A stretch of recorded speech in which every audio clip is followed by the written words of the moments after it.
Welcome to the WSD Level 3 podcast. My name's Chris Scott, and we'll get into the interview in a second. I just thought I'd mention that we've got lots and lots of exam questions for you. If you're worried about the exam and you want to do lots of questions, and that's how I used to study for my exams, one of the best ways of doing that is to do lots and lots of questions. We have around 500 marks worth of questions, both multi-choice and long answer style questions, some that mimic the exam, some that just test you. You can get hold of these by going to our website, 3050.co.uk, selecting WCT along the top, and on the left-hand menu is WSET Level 3 exam questions, or just simply type into Google or your search engine 3050, THIRTYFIFTY, 3050, WSET Level 3 exam questions, and that should take you straight to our page. The cost is £20, and it is a great investment. You'll have access to the questions for 6 months, which will normally get most people through their exams. Enjoy. Hi, I'm here with Johannes Hart from Reinhold Hart and Holger Bright from Manfred Bright. How are you guys? Pretty good. How are you? How are you? Excellent. You're Holger. Say hello, Holger. Hello. And say hello, Johannes. Hello. Excellent. We're actually in the Mosel at the moment, and to be in particular, where are we? We are in Peaceport. Peaceport, and we've been just looking around the vineyards at Goldtropchine. Excellent. We thought we'd just talk a wee bit about Goldtropchine and about the Mosel in general. But what exactly is Goldtropchine, from your point of view? Because you guys are both producers on the Goldtropchine.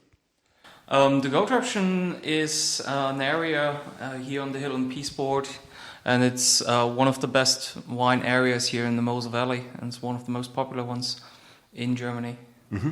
It's a bit unusual in that it looks like an amphitheatre type thing. Is that sort of the idea? And it seems to be generally facing south. Yeah, it's exactly south-facing and to the amphitheatre character. It's really well protected and quite a unique character in the whole area, in the whole Mosel region, truly, and making quite unique wines. Why? It's very ripe wines, which is quite unusual for the Mosel, but at the same time it keeps its elegance, which is so typical for the Mosel, producing quite rich wines. We went for a bit of a wander around the vineyards, about 3 hours ago, and by gosh, they're steep, aren't they? Yeah, you get used to it when you're working in it. Yeah, you guys kindly took us up on a monorail. I think it was a monorail. We got to the top and then it started sliding back down. I jumped off and the poor old guys had to walk back up. You get used to it, but you should be careful with your step. So you might fall, and if you stumble, you might hurt yourself, and nobody wants that. Do you have many accidents out here? Not with the locals, tourists. People who don't know they haven't got feet like mountain goats. One of the things about the Mosel, and particularly Goldtropchine, is perhaps the soils. What sort of soils do you guys have?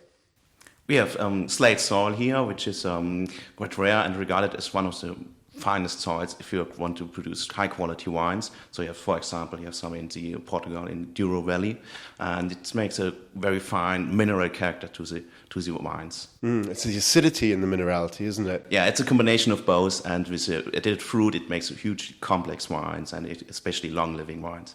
Yeah, I really notice that minerality.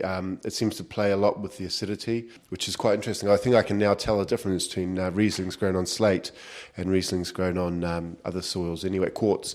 I was at the VDP tasting yesterday, and I was really picking out the differences between the two, which is quite surprising. My palate's all right, but I didn't think it was quite that good.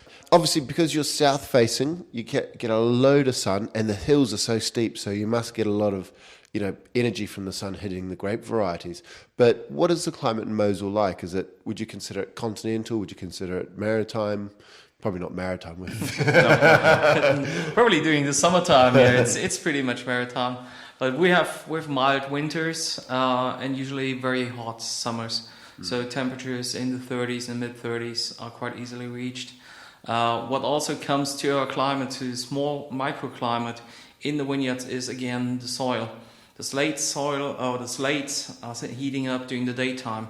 So usually it's kind of a heating system. They're heating up to 50 degrees Celsius, and this heat they give away during the night. So even after dark you can have a nice walk through the vineyards. You also have the reflection of the river. The Goldtropchine area is located on the bottom of the hill, so all the sunshine is reflected from the river. Yeah, that's the Mosel River. Yes. And so you have pretty much great climate for the wine growing. Fantastic. Pease Porter itself, Goldtropchine's on the side hill of Pease Porter, the town of Pease Porter. Pease Porter, when I told some guys in the office that I was heading off to Pease Porter, they were going, oh no, lots of really bad wine. Pease Porter itself doesn't always have as good a reputation as maybe Goldtropchine. Would that be fair enough? I'm almost getting evils from you now. No, unfortunately it's true. It's very true that in the past, Pease Porter hasn't had the best reputation in bigger markets. Everybody who came to Pease Porter over years and years knew that we have very high qualities here. But unfortunately, some of the people sold the wines to bigger wineries, and they were responsible to giving a bad reputation to the world outside of just pure sweet plum wines. Yeah, like Libby or... Unfortunately, yeah. You won't find a bottle of this in Germany, but that's a weird thing. Can you still buy it overseas? Yeah. And are the grapes grown in Pease Porter, or is it just named Pease Porter? It's growing around the area of Pease Porter, which is today you're allowed to name your wines Pease Porter in quite a big area. So Pease Porter itself today has maybe 300 hectares of vineyards, but actually the area you're allowed to name it Pease Porter, it's about 1,300. So it's far bigger, and that's a big problem today, and we are working on it, solving it, but it takes a lot of time.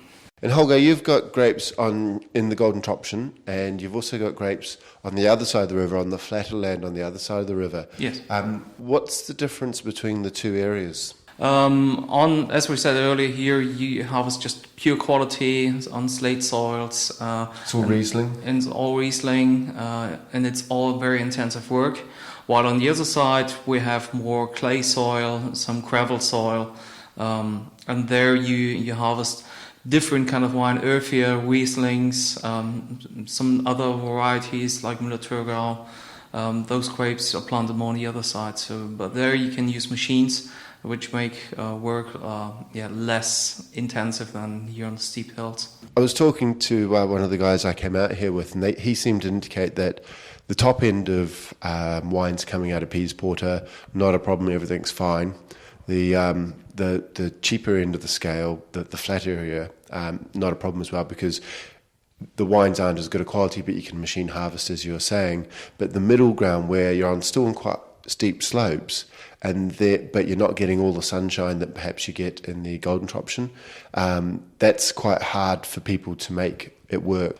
We were talking actually, Holger, weren't we? And you've actually grubbed up some vines and sold the land. Yes. What was the reason for that? It was hard work in this hill working there. It was facing the east, so you had no sunshine in the afternoon anymore. It was just average quality, and it doesn't make any sense working intensively on getting a high quality product if nature says you cannot have it. So if you're just producing average quality with high effort, it doesn't pay off at the end, and it's not worth putting such a wine on the market. That's one of the reasons why areas have problems with their reputations. If you produce average quality, you can't make a good name out of it. And so I was saying I'd rather sell it probably to somebody else who doesn't make any wine there anymore, and leave it like this, and just keep up the name. Yeah. Effectively, you removed the vines and it was sold off not as a vineyard at all. No. Okay, and that worked quite well for you, at least. Yes. It was. Yep. And now you're probably, instead of losing £20, you only lose 15. That's true. It's a bit rude. Sorry about that. I can cope with that. Okay, we've just had a bit of a tasting. I've tasted a reasonable number of the wines, and one of the things I've noticed is normally with German wines and German Rieslings, I normally expect the wines to be mainly sort of green apples, maybe lemons, limes if I'm lucky, but really quite austere. And one of the things about your wines is the rightness of the flavours, really mangoes, pineapples, sort of thing. Is that typical, or is it just the vintages we've been having? Yeah, it's typical for Peaceport because Peaceport has a special climate for the Mosel. The vineyard side is open to south, and we have a deep soil, enough water. That means in warm and dry years we have enough water for the grape, for the wines, and they can produce sugar and minerals the whole summer. But they're awfully ripe. They smell awfully ripe. Obviously, how sweet they are is dependent on the winemaking. Very rich wines. It's typical for Peace Porters. Yeah, okay. Yes. Is it all the way up and down the Mosel? Is that common, or is it more Peaceport? It's. I think it's Peaceport. It's typical for Peaceport when you have very exotic fruit and rich wines. And Sure. I've noticed aniseed in the wines as well. Is that common? Some type of this aromas sometimes, but it's not very common. Usually you have the fruit aromas, sometimes you have some herb aromas, that's spicy aromas you find from time to time, but it depends on vintages as well. So you might have big differences between vintages, between vineyard sites as well, depending on soil and microclimate, on the work of the wine growers naturally as well. There seems to be... The Goldtropchine is quite a small area. I think it's, 150? So it's 160 acres today. Okay, so it's quite small, but there's a huge range of wines coming out of there. You've got dry through to sweet. What sort of styles of wines can you make in the Goldtropchine? yeah, there are a lot of styles we can make. It's a difference to other wine areas. I think it's we have a selective harvest. We harvest early and later, sometimes very late, and so we get different kind of grapes. And some are good for the cabinets, some are riper and Spätlese, and the others are the Auslese. And for Auslese we do a selection, and then there are some wines that are a little bit sweeter, and other one are very sweet, and we have also some dry and fine herb wine, because we have customers which want these wines, not only the sweet wines, also the drier wines. So to me, trying to get my head around it, you've got a set of rules that sort of govern almost like the must weight or the sugar at picking, isn't it? So that's your cabinets, your Spätlesers, your Auslesers, your Trockenbeeren Auslesers. And then, depending on what the winemaker does in terms of how much they ferment the wine and to dryness and how much sugar they leave in it, then you've got another set of things. Is that right? That's right. And what are the sweetness or dryness levels that you can choose in a wine? According to the German wine law, we have wines with up to 9 grams of residual sugar, which are called trocken, that means dry.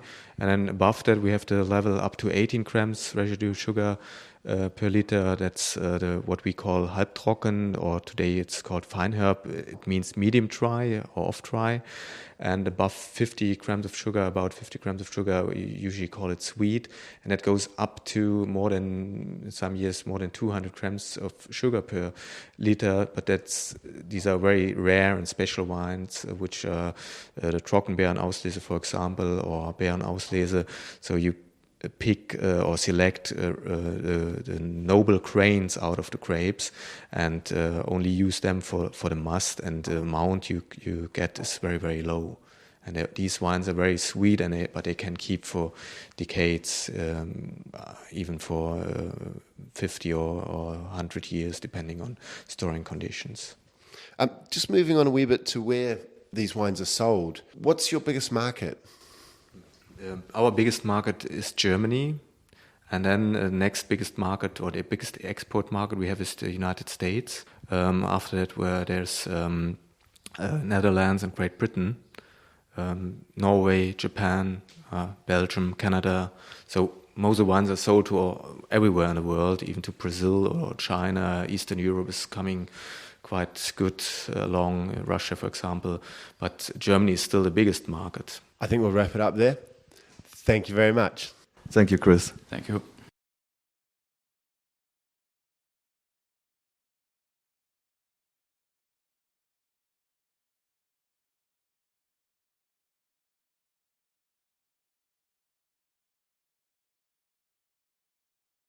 Welcome to the WST Level 3 podcast. My name's Chris Scott, and we'll get into the interview in a second. I just thought I'd mention that we've got lots and lots of exam questions for you.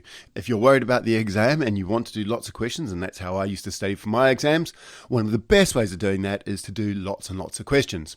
We have around 500 marks worth of questions, both multi-choice and long answer style questions, some that mimic the exam, some that just test you. You can get hold of these by going to our website, 3050.co.uk, selecting WCT along the top, and on the left-hand menu is WSET Level 3 exam questions, or just simply type into Google or your search engine 3050, ThirtyFifty, 3050, WSET Level 3 exam questions, and that should take you straight to our page.